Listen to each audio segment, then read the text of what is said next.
Does the WNBA deserve more money? Now, here's the thing, bro. I've been debating on making this video for so long, bro. This video was supposed to come out like 6 videos ago. But honestly, bro, it's such a interesting topic because I feel like no matter what, people are going to disagree with everybody's opinion. Like, no matter what opinion you have, somebody's not going to like it. Somebody's going to have something to say. And I'm going to say this, bro. Please just listen to me. Let me break it down. Just listen to me. Just hear me out. Now, to start it off, I personally think that the women in the WNBA should get paid more. Okay? I agree with that. I understand that. But here's the thing. The league just physically cannot do it. The league does not make enough money to do it. Like, for the longest, the league has made $60 million in revenue in 2023. $200 million in 2024 and $180 million around in 2025. As you can see the chart, obviously you can tell that 1 year that the league was so high is because Caitlin Clark was playing. And then the year before that was before she got drafted, they're not making as much money.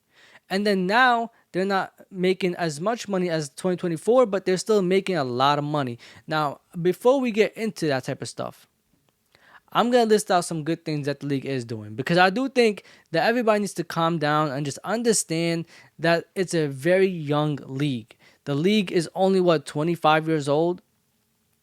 26, 27 years old, something like that. Like, I think everybody needs to calm down and just relax. Like, it's okay. There's a beauty in the struggle and there's ugliness in success. And the way the league is going, I think it's trending in the right direction. They've bumped up their games to 44 games per team, 22 at home, 22 on the road. They have 13 teams now instead of 12, and I think they're going to expand even more by 2030, I think it is, or 2035, with like 4 or 5 new teams, which is good for them. And also, they might increase more games, which is also good for them. They're going to have a series in the NBA Finals that goes to a Game 7. That's amazing. You need that, especially in a final game, a final series. You need this type of stuff. You need a Game 7 of the NBA Finals, WNBA Finals, a Game 7 in any playoff series, honestly, because that Game 7 is a little different than a Game 5. Like, a Game 5 is like, 2-2-1. So if you win the first 2 games at home, you pretty much have a good chance of winning the series. But a Game 7, it gives the opponent hope. And you get like these insane highlights, these insane moments from your athletes. So I think that's a good idea. And I like the fact they increased their games to 44. You know what I'm saying? Like, there's a lot going on that's good for them. And the commissioner, Kathy, she's doing a great job. Okay, I think that the league is expanding slowly in terms of ideas, in terms of talent, in terms of money. Everything's happening, okay? It's just a matter of time. And I think people need to be patient and understand that, okay, this generation might not get the money, okay? I know in the All-Star game, they went out there with the pay us shirts, okay? And the All-Star game also didn't do as well this year as it did last year. We all know why. Caitlin Clark didn't play. Again, here's a chart. When she's playing, last year All-Star game went up. I think it was like a 3-point-something million people viewed. And this year went up to 2.2 million. So there's a decrease from last year to this year, but it's still high. So you can tell the difference that Caitlin Clark is bringing to the league. But back what I was saying, yes, I understand the word to pay us now, pay us shirts, pay us what we deserve. But it's just a matter of time. And these women that are playing right now, they might not be the ones getting the money, okay? But they're building the league for the next generation. When Caitlin Clark, Angel Reese, and all of them are like 30 years old, 35 years old, they might end up getting a little bit of the pie before they leave, on their way out. But for the most part, when they're at that age, the next woman to come in at 21, 22, 23, she's going to be the one to get the money. She's going to get the money. She's going to get everything. And honestly, I'm not going to lie to you. I think the WNBA is in a great, great position. I think This is the most notoriety they've had since they've existed. I think this is the most media coverage they've had since they've existed. And not just WNBA, all women's sports, even going back to college, have been getting the most notoriety by the media than ever before. Like, when was the last time you heard about college athletes in the women's sports going to pro before they even made it to pro? It's not very often. But ever since Caitlin Clark, Angel Reese, Paige Booker, or Becker, it's been going crazy. The media is doing its job right now. I think the next steps for the WNBA is marketing. Now, I understand, look, they're making $200 million a year for the next 11 years, around 180 to 200 million. They signed a deal. Okay, that's fixed. Okay, but however, last year and this year, they're minus 40 million and $50 million. And that's with using NBA arenas. That's with the NBA making sure that they get deals that the NBA signs, so the NBA takes a cut for the WNBA to make money. That's with, them using the marketing teams that belong to the NBA. Even though I do understand, before y'all get at me in the comments, WNBA is a company of the NBA. I do understand that. Okay, but like I said, they use a lot of the NBA stuff. So the NBA still keeps them afloat. And I understand that.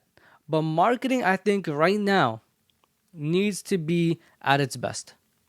You have the storyline, the Caitlin Clark versus Angel Reese. You have the Caitlin Clark pretty much versus everybody, honestly. Even Kelsey Plum got at her in the All-Star game for no reason. Not to tattletale, but 0 members of Team Clark were very present for that. I mean, I understand you want to wear the shirts, you want to make a point in this, that, and third, but money got to make sense. And that's my whole point of this video. You deserve a lot more money than what you're getting paid. But unfortunately, because the league is young, the money just isn't there. It's not being made. And then there's a whole other problems that I'm going to get to later in the video because those are not as professional. But what I was saying is, you got to be patient. You got to understand that you're not in this for yourself. You're in this for the league, for the love of the game, for the love of the sport. And you just have to understand that you're building something for the next generation of women. For the fact that the league increased its teams from 12 to 13. I know people are going to be like, wow, they only increased by one team. It's not that big of a deal. Nah, it is a big of a deal. It's a big deal. In fact, the team that they added, the Golden State team, is supposed to generate a lot of money this year and next year. They brought women to the seats in the Bay Area. That's big. And that's with Caitlin Clark being injured this year. And if y'all wonder how everybody else's averages and stats line up against her, here, look at this. This is since she joined. The Fever made $34 million in revenue. The rest of the league combined made $42 million. And that's with the storyline of the Angel Reese and Caitlin Clark thing. That's with everybody else hoping for years. That's for all these women making a name for themselves. Caitlin Clark by herself with the Indiana Fever generated $34 million for the Fever and for the league. When the rest of the league combined, or other 12 teams, well at that time it was 11 teams, generated $42 million. Right now, that is a total of $76 million. And the Fever are in charge of almost half of that. And that's all from Caitlin Clark. Before she came to the league, the Fever were not generating that much money either. They were making around what the rest of the other teams were making, like $9 million a year. She joined the team, it jumps to 34 million. You have the perfect person to market. Unfortunately, she's injured, but you can still utilize her for marketing. I would advise the WNBA to do it.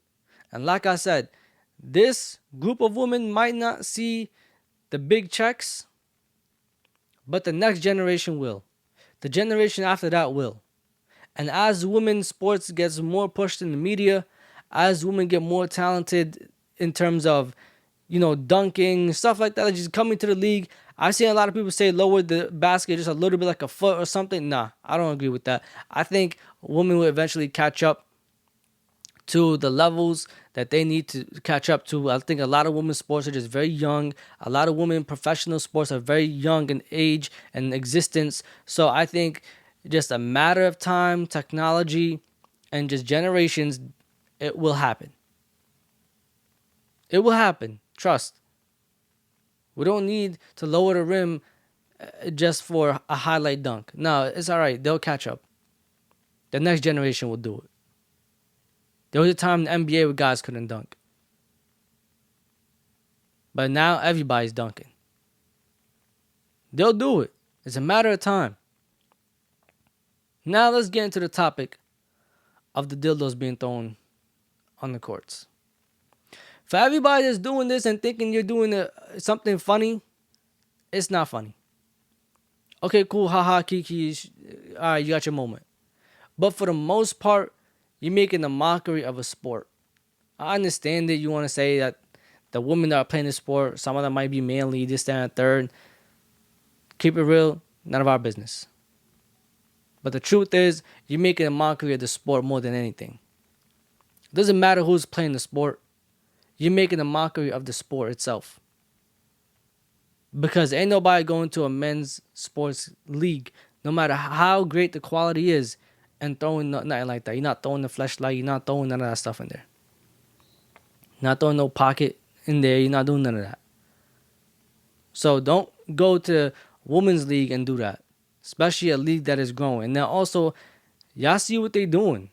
They handing out arrests for this type of stuff. And like I said earlier in the beginning of the video, the WNBA uses NBA arenas. If they banned you from the arena, you're not going back there for shows. You're not going back there for WNBA games. You're not going back there for NBA games. You can't go back there for nothing. And I think that's going to be the next step. They're going to start banning people from the arena. Because clearly, if you came to do that, you are not a fan of the league, the game, the sports, or anybody that's playing. I think that's crazy. Cool, you got your moment. The league got a highlight clip. Went viral. Cool. You ruined the game. You ruined the momentum. You paused the clock. For what? That's terrible. But anyways, y'all, thank you so much for watching the video. Like, comment, subscribe, and share. This Real Talk with E. Safe.